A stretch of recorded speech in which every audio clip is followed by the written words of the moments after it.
नमस्कार। एक प्राचीन शिव मंदिर कंबोडिया व थाईलैंड के मध्य खूनी जंग शुरू।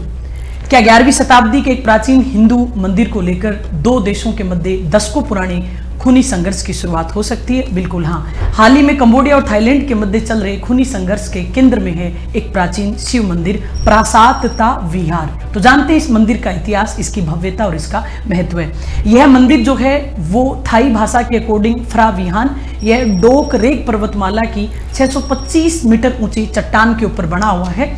इस मंदिर के लिए बताया जाता है कि यह भगवान शिव के सौम्य रूप को समर्पित किया गया है। मंदिर के बाहर हमें 5 गोपुरम यानी भव्य प्रवेश द्वार दिखाई देते हैं और शिव जी के महान नंदी को भी यहाँ पर प्रदर्शित किया गया है, जहाँ से कंबोडिया का एक विस्तृत मैदान हमें अद्भुत दृश्य के साथ दिखाई देता है।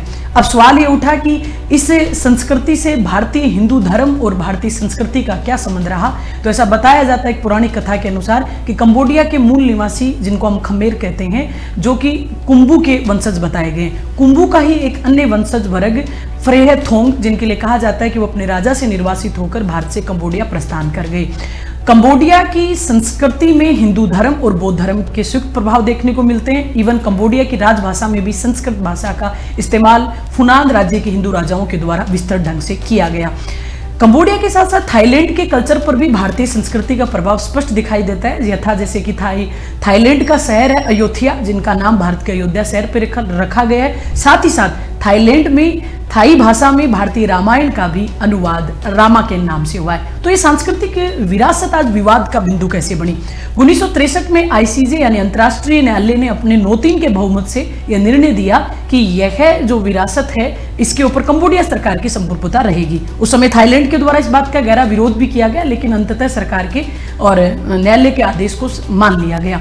अब विवाद दशकों तक शांत रहा, लेकिन 2008 में जब कंबोडिया सरकार ने इसे United Nations Educational Scientific Cultural Organization की सूची में शामिल करने का प्रस्ताव रखा, तो एक बार फिर से विवाद गहरा हो गया। शुरुआत में थाईलैंड देश ने इसका समर्थन भी दिखाया, लेकिन फिर अंततः दोनों देशों में खूनी संघर्ष की शुरुआत हो गई।